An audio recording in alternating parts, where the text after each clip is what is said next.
Welcome back to Word Sleuth. I'm Mary Tomasi Dubois, your detective of all things written. This is our December show, and we've decided to prepare a special holiday version.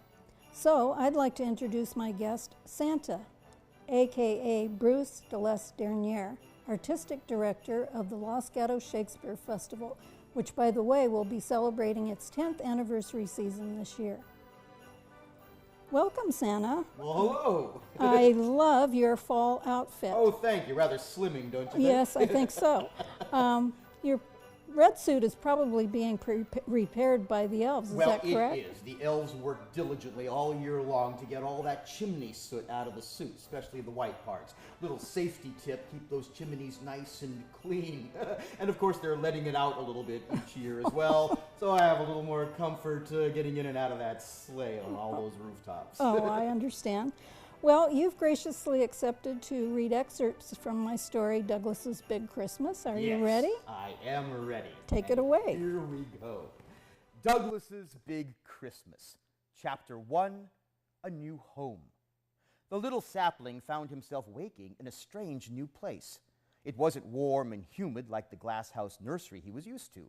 This place was wide open. It was fresh and free and exciting. But it was scary, too. "Well, hello, little one. Welcome to our farm," said a stately, noble fir. "Farm? Well, what's a farm?" asked the trembling little sapling, still a little shaky on his roots. He didn't have his old clay pot to hold him securely, and his roots weren't quite steady yet.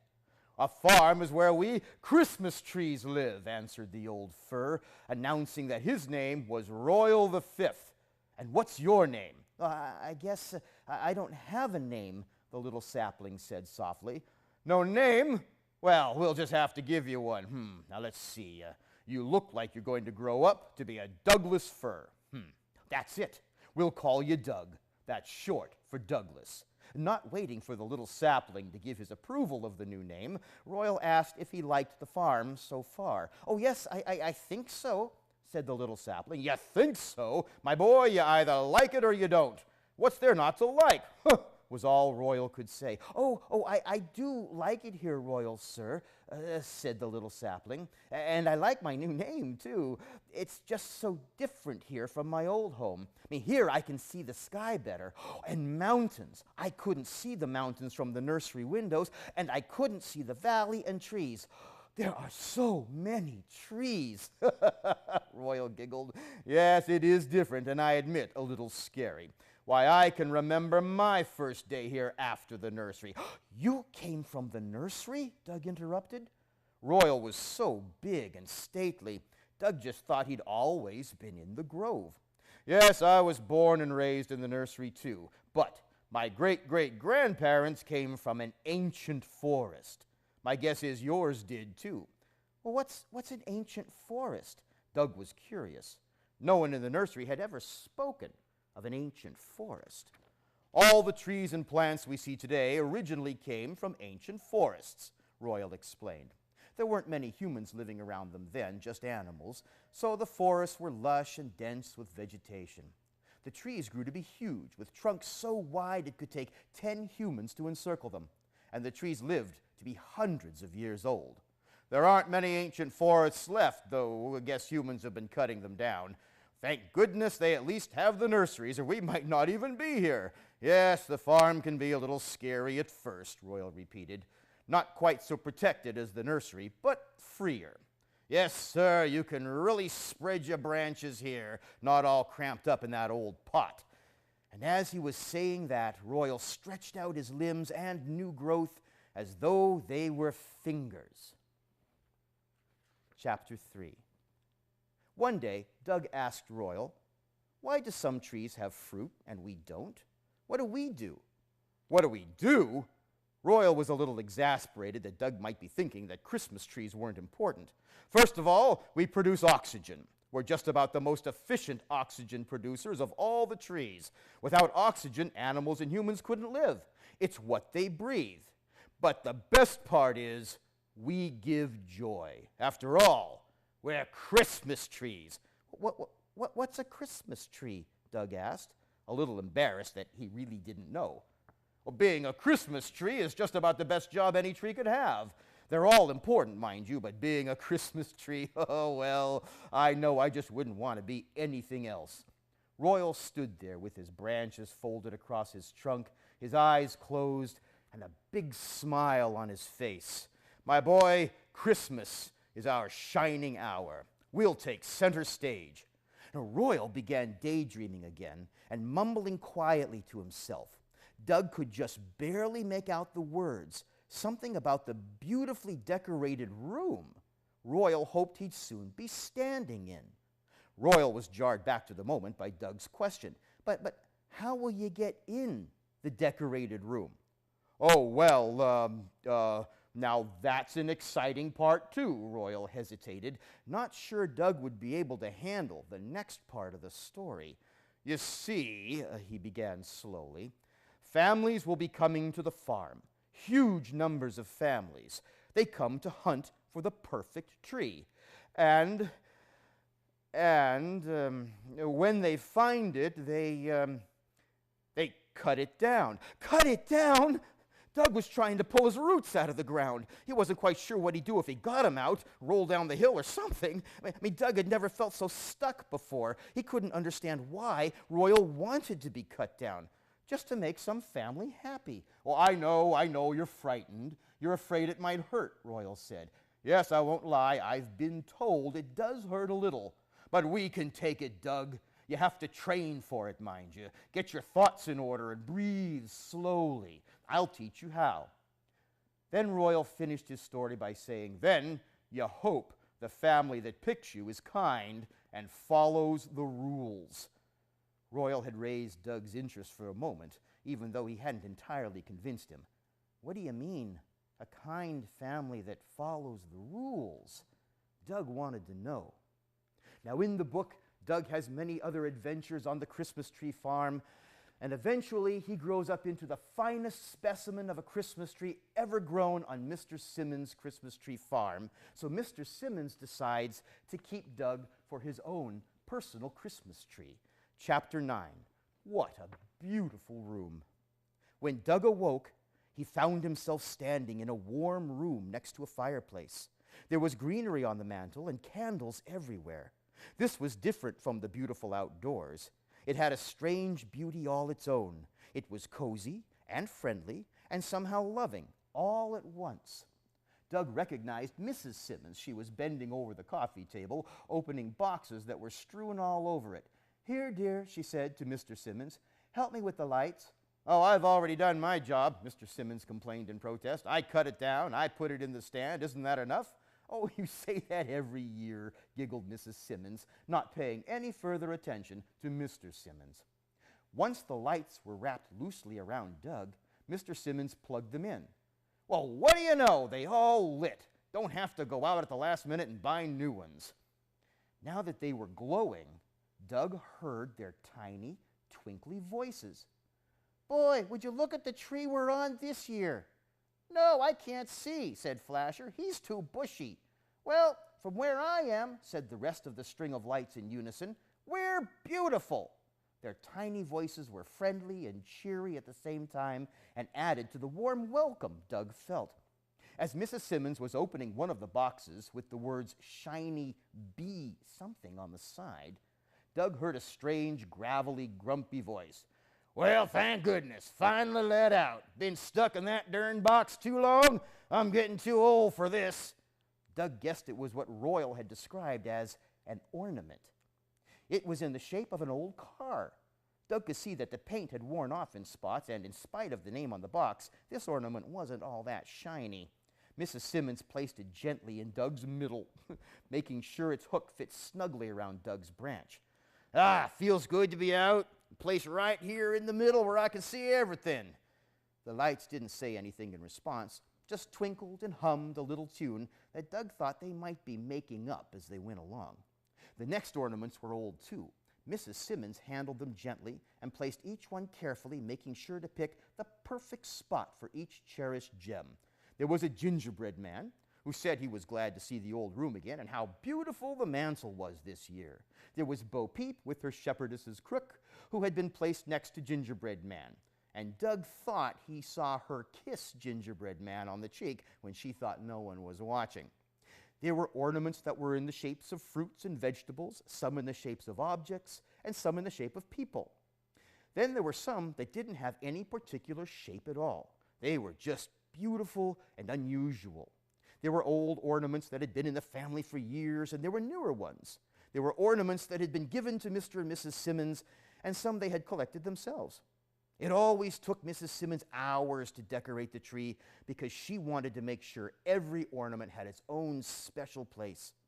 As far as the ornaments were concerned, each one thought itself to be more important than all the rest, and once they were all hung, there was a steady stream of chatter concerning that very issue. But as each one came out of the box, it greeted all the others, and they all agreed on how nice it was to be out again and how beautiful the room looked. The comments that made Doug the happiest, though, were the ones about how he was the best tree they had ever seen. Last to be hung was the tinsel. It tickled Doug's needles, and Mrs. Simmons hung small bunches on each of his branches. They shimmered and made little fairy sounds. Finally, Mrs. Simmons quietly handed Mr. Simmons the most beautiful ornament of all. A hush fell over all the other ornaments, and the string of lights stopped humming. Mr. Simmons held out his hands and gently caressed it, stepping on the chair he had moved close to Doug. Doug thought this was the most beautiful creature he had ever seen. As Mr. Simmons lifted it, it gently passed Doug's eyes, and it smiled softly at him, and he felt his whole being tingle right down to the tips of all his needles. Doug stiffened, making sure his top was nice and sturdy. He wanted the angel to have a secure perch. Once she was placed, she closed her eyes and gave a blessing. All the other ornaments closed their eyes, and the lights blinked off. Doug closed his eyes too. Bless this house and farm.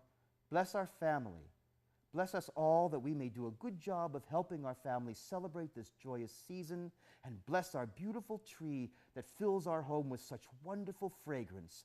May he grow straight and beautiful again.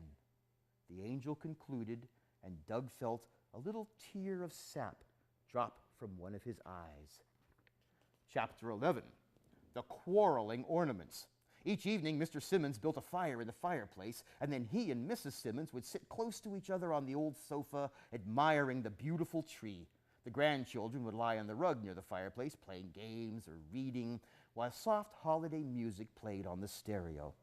Doug could see the reflection of the dancing fireplace flames on all their faces. A warm, loving feeling filled him from the base of his trunk, nestled in the stand, to his very top, where the angel sat comfortably.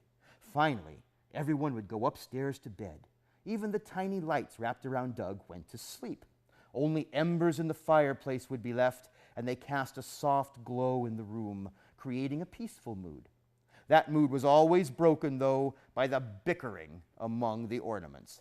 It seems that Sourpuss, the pickle ornament, thought he was the oldest and most deserving of all the other ornaments' respect. Old Carr always responded with, "Nah, I'm the oldest.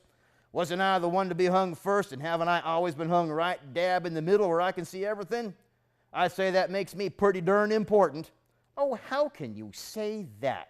You may be old, but that doesn't make you important. Why, you're not even that shiny anymore," responded one of the unusually shaped ornaments, feeling quite beautiful in the glow of the embers. "Well, just because you have all those jewels glued around you doesn't make you the most important either," said one of the newer ornaments. "I was bought on their last vacation, so I'd say that makes me pretty important. Every time they look at me, it reminds them of their happy days in Florida." "Well, now hold on there," said Gingerbread Man. "Little Bo Peep and I were bought on their honeymoon. Now, how much more important than that can you be?" Then all the other ornaments that Mr. and Mrs. Simmons had inherited from their parents would chime in, pointing out how they, as well as Old Carr, were the oldest and deserved the most credit. Now, night after night, this same scene was played out, and night after night, it was always interrupted by Jiggers the cat, who it seems waited for the family to go upstairs and for the ornaments to be distracted with their debate. Then he'd slowly creep along the baseboard, get behind the tree, and attack whichever ornament was closest. Sometimes he'd climb on the sofa, get up on the back, and stretch his whole body so that his front paws were able to reach the ornaments hanging in the middle.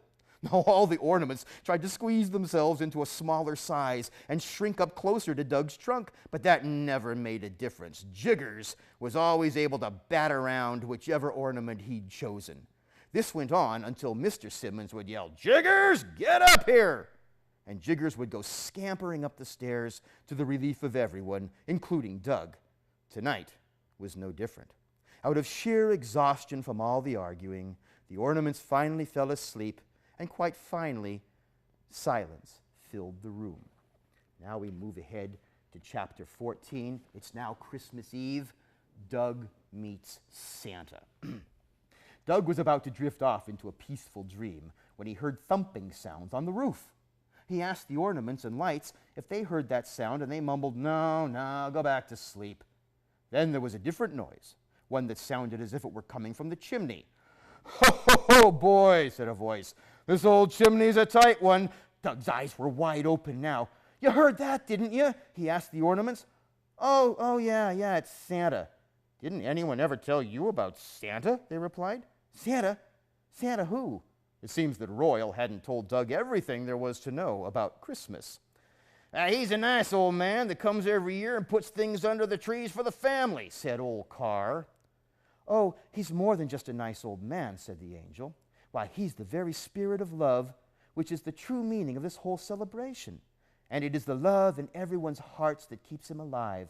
Mr. and Mrs. Simmons have an enormous amount of love in their hearts, and that's why ours is one of the first houses Santa visits," she concluded. With those words, out of the fireplace popped a big red bottom, sitting atop black, shiny boots. When the bottom moved into the room, Doug could see there was a whole man attached to it, and he was rather jolly in his velvety red suit. The man held his belly and giggled and said, "If I get much bigger, I'll have to use the front door. Now that just wouldn't be right, would it?" he added, to no one in particular. Doug could just barely make out the big sack the old man had brought down with him, and it seemed to be stuffed with all sorts of things. As Santa dragged the sack close to Doug, he let go of it and placed both hands on his big round belly. My, what a beautiful tree! "And what's your name, my boy?" he said. Doug could hardly believe his ears. "You can talk to me?" Doug asked, puzzled. "Why, yes. Doesn't anyone talk to you?" Santa wanted to know. Well, yes. Royal, my friend. Well, he's a noble fur, and the ornaments and lights, well, of course, and the angel. But no human ever—" Santa didn't let Doug finish. "Oh, yes, I forgot. Most humans don't realize they can talk to trees. Oh, well, what a pity. Their loss. Why, you're just about the most beautiful tree I've ever had the pleasure of meeting. My name's Santa. What's yours?" Santa said as he reached out and shook one of Doug's branches. "Well, my name's Doug, sir, short for Douglas." "Because you're a Douglas fir." "I get it," said Santa. "Very good name." Santa just stood there for a moment, staring at Doug, who could have sworn he felt himself blush. "Well," Santa said, "I'd better be about my business. Got lots of work to do tonight." And he began pulling out a bright red bike from his sack. Doug was amazed. The room was suddenly filled with a warm glow that didn't come from any particular source, and even though Santa's sack was a large one, it didn't seem big enough to hold all the things Santa was pulling out of it. Yet, in spite of all that was being pulled out, the sack remained full. Doug thought this surely must be magic. As he worked, Santa hummed a happy little tune, and the ornaments and lights, who had awakened to greet Santa, smiled as they watched him working. When Santa had finally finished, the room was practically filled with presents. They were stacked under Doug and out in front of the fireplace and sofa. Doug first looked at the floor near his trunk, then at the room, and finally at the clock on the sideboard. What seemed like hours had only taken Santa a minute to complete. Santa stood back and looked at his work. Then he checked his list to make sure he hadn't forgotten anything. When he was satisfied, he walked up to Doug, said goodbye to all the ornaments, and reached out his hand again to shake Doug's branch. "Doug, young man, you're a fine specimen of your species, and you're doing a good job helping to decorate this room. Keep up the good work. Angel, Have you blessed this tree so that he'll grow another strong, healthy trunk and branches again?" "Yes, Santa," the angel said softly. We have to," chimed in all the other ornaments and lights. "We want to be hung on him again." "Well, very well then," Santa said. "I give you my blessing too, Doug. Merry Christmas to you all." And the room was suddenly dark again, and Santa was gone. I want to thank my special guest Santa, aka Bruce de l'Esternier. And we'll take a little break, and I'll be back with my junior sleuths, Kevin and Kaitlin. Welcome back. And now for our junior sleuths, Kevin and Kaitlin.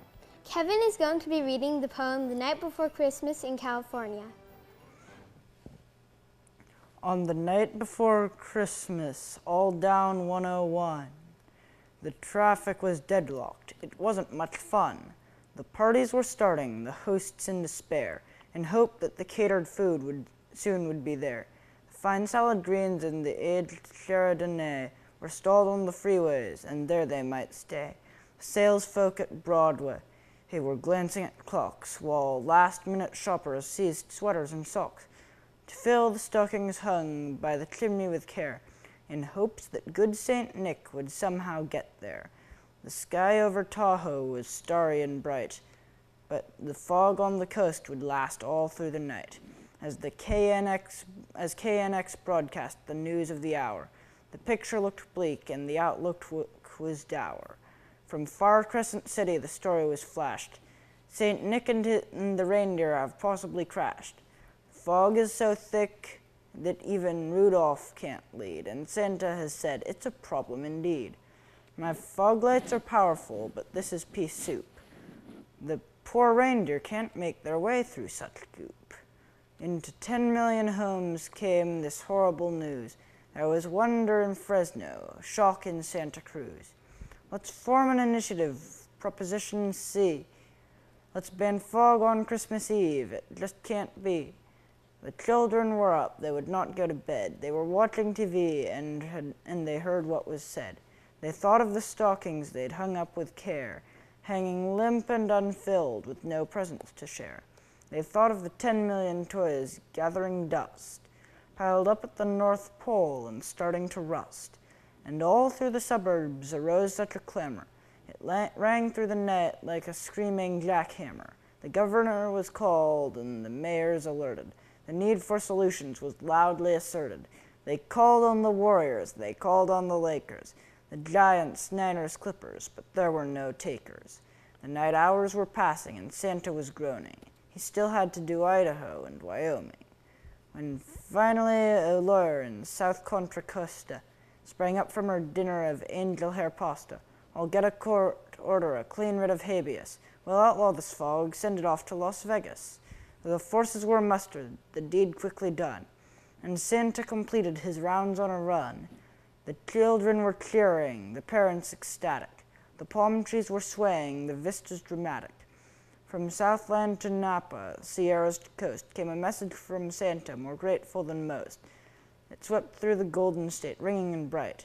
Merry Christmas to all, and to all a good night. And now my sister, Kaitlin, will be reading a story called The Mitten. Jan Brett is one of my favorite authors and a great artist. I like how she uses lots of animals in her books. Here is a book of her Christmas stories. Included in it are The Mitten, The Wild Christmas Reindeer, Trouble with Trolls, The 12 Days of Christmas, The Hat, The Christmas Trolls, and The Night Before Christmas. Now I will read The Mitten. Once there was a boy named Nicky who wanted his new mittens made from wool as white as snow. At first, his grandmother Baba did not want to knit white mittens.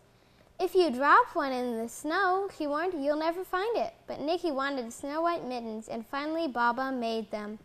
After she finished, she said, "When you come home, first I will look to see if you are safe and sound, but then I will look to see if you still have your snow white mittens." So off Nicky went. And it wasn't long until one of his new mittens dropped in the snow and was left behind. A mole, tired from tunneling along, discovered the mitten and burrowed inside. It was cozy and warm, and just the right size, so he decided to stay. A snowshoe rabbit came hopping by. He stopped for a moment to admire his winter coat. It was then that he saw the mitten and wiggled in, feet first. The mole didn't think there was room for both of them, but when he saw the rabbit's big kickers, he moved over. Next, a hedgehog came snuffling along. Having spent the day looking under wet leaves for things to eat, he decided to move in the mitten and warm himself. The mole and the rabbit were bumped and jostled, but not being ones to argue with someone covered with prickles, they made room. As soon as the hedgehog disappeared into the mitten, a big owl, attracted by the commotion, swooped down. When he decided to move in also, the mole, the rabbit, and the hedgehog grumbled. When they saw the owl's glinty talons, they quickly let him in. Up through the snow appeared a badger. He eyed the mitten and began to climb in. The mole, the rabbit, the hedgehog, and the owl were not pleased. There was no room left, but when they saw his diggers, they gave him the thumb. It started snowing, but then the animals were in the mitten. A waft of warm steam rose in the air, and a fox trotting by stopped to investigate. Just the sight of the cozy mitten made him feel drowsy. The fox poked his muzzle in. When the mole, the rabbit, the hedgehog, the owl, and the badger saw his shiny teeth, they gave the fox lots of room. A great bear lumbered by. He spied the mitten all plumped up. Not being one to be left out in the cold, he began to nose his way in. The animals were packed as tightly as could be, but what animal could argue with a bear? The mitten swelled and stretched. It was pulled and bulged to many times its size, but Baba's good knitting held fast. Along came a meadow mouse no bigger than an acorn. She wriggled into the one space left and made herself comfortable on top of the great bear's nose. The bear, tickled by a mouse's whiskers, gave an enormous sneeze. Achoo! The force of the sneeze shot the mitten up into the sky and scattered the animals in all directions. On his way home, Nicky saw a white shape in the distance. It was the lost mitten, silhouetted against the blue sky. He ran to catch his snow-white mitten. He saw Baba's face in the window. First she looked to see if he was safe and sound, and then she saw that he still had his new mittens. And that is the story of the mitten. Thank you, Kevin and Kaitlin. Well, that's our show. See you in the stacks. Happy holidays!